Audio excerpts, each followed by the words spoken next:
오늘 우리에게 주시는 말씀은 시편 92편 12절과 13절 말씀. 시편 92편 12절과 13절 말씀 찾으신 분은 함께 봉독하시고 우리가 말씀을 봉독할 때 하나님의 음성이 들려지기를 바랍니다. 하나 둘 셋. 의인은 종려나무같이 번성하며 레바논의 백향목같이 성장하리로다.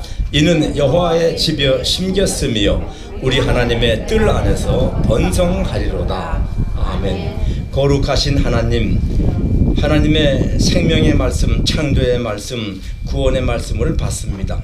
이 시대를 혼탁한 가운데 사는 저희들, 말씀 안에서 하나님과 우리와의 관계가 어떤 것인지를 새롭게 발견하게 하시고 그 발견한 대로 우리가 새로운 다짐을 갖고 세상에서 하나님의 영광을 위해서, 복음 전도를 위해서 충성하며 살 수 있는 은혜와 능력을 허락하여 주시옵소서. 예수님의 이름으로 감사하며 기도드리옵나이다. 마태복음 6장 28절 30절에 보면은 예수께서 그런 말씀하셨죠. 들의 백합화를 보라.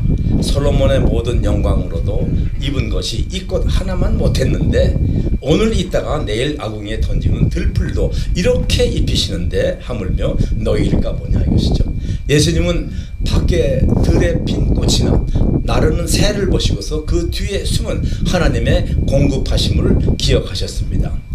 이사야서 11장 9절에 보면은 여러분 오늘 오시면서 바다를 지금 보이는데 이 바닷물을 보고서 이사야는 뭘 생각하냐 하면은 물이 바다 덮음같이 여호와를 아는 지식이 세상에 가득하리라. 우리 복음성가도 있죠. 하나님의 영광이 가득한 그 세상 오리라. 그러니까 바다를 보고서 이사야는 하나님의 복음이 확장되는 것을 내다보고 선포하는 것입니다.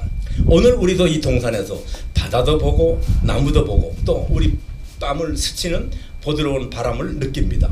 이 자연 현상을 통해서 하나님의 손길, 하나님의 위대하심을 깨달을 수 있는 것을 계시라고 합니다. 하나님이 보여주시는 것. 그래서 아침에 우리가 지평선에 또는 수평선에 솟아오르는 그 웅장한 해를 보면서 하나님의 광명을 봅니다.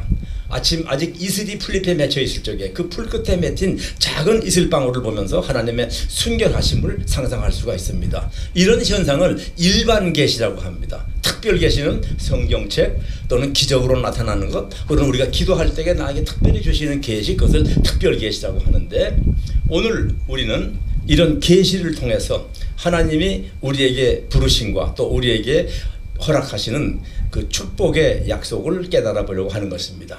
오늘은 우리가 와 있는 이 공원의 나무들을 보면서 하나님을 만나고 하나님께서 제자들에게 곧 우리들에게 주시는 계시를 받으려는 것입니다. 나무는 우리에게 많은 것을 줍니다. 여러분 이것도 나무로 되어 있지 않습니까? 그렇죠? 그 몇 가지만 찾아보면은 나무의 첫째는 열매를 주시죠. 창세기에도 나무와 채소의 열매를 너에게 먹을 거로 준다 하셨습니다. 우리의 생명을 위해서는 없어서는 안 될 양식을 주시는 것입니다. 우리의 영혼도 하나님이 공급하시는 말씀의 양식을 먹어야만 영혼이 건강하고 살지게 됩니다. 우리가 음식을 먹을 때 하나님이 공급하시는 그 영혼의 양식을 생각해야 하는 것입니다. 나무는 또 보호합니다. 하나님께서 보내신 성령님이 우리를 보호하시듯이 하나님은 우리를 눈동자처럼 지키신다는 말씀이 성경에 있습니다. 나무는 그늘을 만들어서 우리를 뜨거운 햇빛으로부터, 지금 그렇죠? 우리가 그늘 밑에 있고 또 바람을 막아주기도 하고 홍수가 났을 적에 이 산사태가 나는 건 나무가 있는 데서는 방지해 줍니다. 그리고 새나 다람쥐 같은 그런 작은 짐승들은 거처를 그 나무에서 찾습니다. 또 나무는 집을 짓는 제목입니다. 나무로 다리도 놓습니다. 다리가 없으면 우리는 바다를 못 건너갑니다. 근데 다리가 있음으로 해서 나무를 디디고 우리가 이쪽에서 가고 싶은 저쪽으로 가는 것이죠.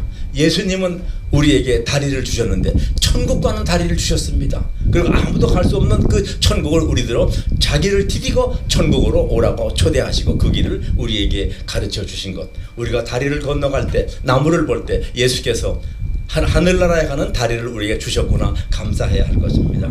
또 나무는 우리에게 이 목화 같은 것은 그 실을 뽑아서 옷을 만듭니다. 요즘은 나일론 신테릭 옷이 많이 나왔습니다만은, 그리고 보면은 나무는 우리 사람들의 식의주, 그렇죠? 의식주 문제를 다 필요한 것을 제공하시는 하나님이십니다.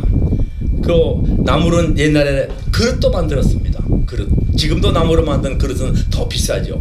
우리가 음식을 먹을 때 그 그릇을 보면은 아, 예수님의 그릇에 사랑과 은혜가 생명이 담긴 것을 나에게 주시는구나. 물을 마실 때 그 그릇을 보고도 이 생명의 생수, 다시는 목마르지 않는 생수를 나에게 주시는가 감사하면서 그 그릇에 담긴 예수님의 사랑과 뜻을 감사해야 할 것입니다. 그러고 보면 나무는 우리의 시그지 문제를 다 해결해 주시는데 하나님이 우리의 실존의 문제를 책임지시는 것과 마찬가지인 것입니다. 그러므로 성도님, 그분을 믿을 때 영육에 필요한 모든 것을 풍성하게 공급받는 삶이 되시기를 성삼위 하나님으로 축원합니다. 또 나무는 또 하나 중요한 걸 제공합니다. 불을 제공합니다. 자기를 다 없애면서 희생하면서 완전히 재가 되면서 우리에게 필요한 열을 제공합니다. 나무는 죽어서 오래 땅에 묻혀 있어도 토탄이 되고 석탄이 되고 무연탄이 되어서 스스로도 타서 열을 내는 그 속성을 변치 않고 잃지 않고 우리에게 따뜻함을 제공해 줍니다. 예수님의 십자가에 죽으시면서도 우리를 향하신 따뜻한 사랑은 조금도 변함이 없습니다. 지금도 또 앞으로도 영원히 주님의 사랑은 변치 않고 우리를 따뜻하게 해주시고 우리 사이에 얼었던 대인 관계를 갖다가 녹여주시는 그 역할도 합니다. 한 가지 더 얘기한다면 나무의 꽃과 푸른 잎은 아름답고 신선함을 제공합니다. 우리를 기쁘게 합니다. 우리는 나무를 볼 때마다 하나님의 공급하심과 희생과 보호하심을 깨달으면서 하늘의 기쁨을 주시는 하나님께 늘 감사함을 잊지 말고 살아야 할 것입니다. 나무에서 배울 것이 여러 가지인데 한 가지만 더 배우려면 나무의 품성을 배웁니다. 우리 품성, 사람마다 품성이 있죠. 나무는 말이 없습니다. 불평이 없습니다. 자랑도 없습니다.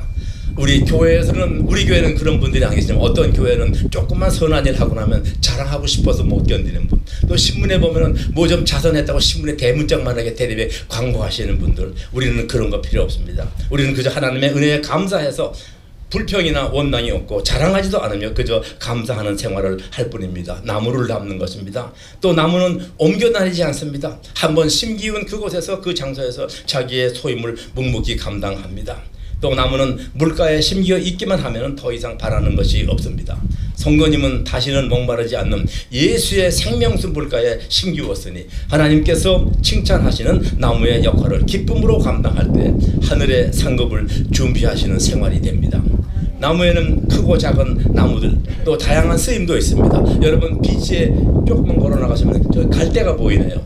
갈대도 나무의 종류인데 갈대 같은 나무가 있다면 종려나무 같고 백향목 같은 나무도 있습니다. 우리는 그래도 이왕 나무로 살 때면 크고 자랑스러운 기둥 같은 나무로 살아야 할 것인데 오늘 말씀이 바로 그것을 우리에게 가르쳐 줍니다. 백성들을 종려나무, 하나님의 의로운 백성들을 종려나무와 백향목에 비유하는데 종려나무는 번성이 잘합니다. 번성이 잘하고 백향목은 제목으로 유명합니다. 여러분 우리가 아는 솔로몬 왕이 이스라엘 성전을 지을 적에 백향목을 두로에서 수입해다가 천천히 그걸로 지었습니다. 그래서 7년 반 걸리는 그 성전이 아주 웅장한 성전이 백향목으로 지어졌는데 이 백향목은 뭐가 그렇게 기둥으로 좋으냐 하면은 아주 크기가 큽니다. 그리고 오래 두어도 나무가 이렇게 휘지 않습니다. 나무를 오래 두면 나무가 마르면서 이렇게 뒤틀리는 경우가 있거든요. 그리고 600년을 간다고 합니다. 그러니까 그런 것을 제목으로 쓴 것입니다. 제목은 집을 튼튼하게 세우는 기둥이 아니겠어요? 기둥이 약하면 집이 흔들리거나 주저앉게 됩니다. 교회에도 기둥되는 일꾼들이 약하고 흔들리면 교회다운 교회로 존재하기가 어렵습니다. 나라도 마찬가지고 세상도 튼튼한 기둥이 필요한 것은 마찬가지입니다. 오늘날 예수 그리스도의 은혜로 구원받은 성도님들은 교회의 기둥 역할을 즐거움으로 감당해야 하고 하나님은 그런 성도들을 택하셔서 세상의 기둥으로 사용하십니다. 그런데 이 나무가 살려면 어디 심겨 있느냐가 중요합니다. 아무리 좋은 나무를 뽑아다가 다른데 물이 없는데 심어놓으면 시들어 죽고 맙니다. 그래서 오늘 13절 말씀 이는 여호와의 집에 심겼으며 우리 하나님 뜰 안에서 번성하리로다. 나무가 심기운 곳이 물가여야 합니다.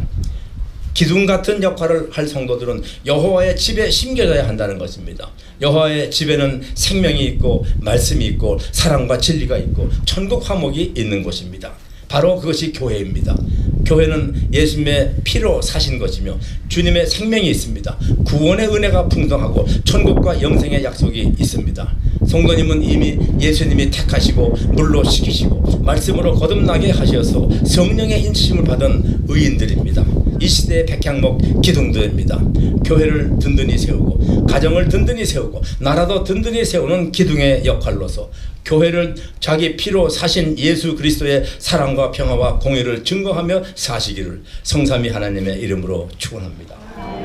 영원하신 하나님, 거룩하신 하나님, 어지럽고 타락한 세상에 사는 저희들, 하나님 일찍이 저희들 모르는데 은혜로 택하시고 구원의 말씀 가운데 하나님을 구주로 모시며 하나님의 아들로 모시며 예수님을 의지하여 살게 하신 진심으로 감사드립니다. 세상에 심히 타락하고 거짓 선지자들이 많고 우리를 넘어뜨리려는 사탄 마귀의 괴계들이 범람하는 가운데 있사오니 우리를 기둥으로 삼으시고 기둥에 필요한 모든 영육의 양식을 공급해 주시옵시고 언제 어디에 있든지 흔들리지 않는 뿌리가 교회에 박힌 하나님의 사랑에 박힌 하나님의 기둥들로서 세상을 이기며 살게 하시고 우리의 기둥 같은 삶을 통해서 교회가 변화되고 세상이 변화되고 하나님의 영광이 나타나는 의로운 삶을 인도하시며 필요한 모든 것들을 부족함이 없게 축복하여 주시옵소서. 살아계시며 생명이신 예수님의 이름으로 감사하며 기도드리옵나이다. 아멘.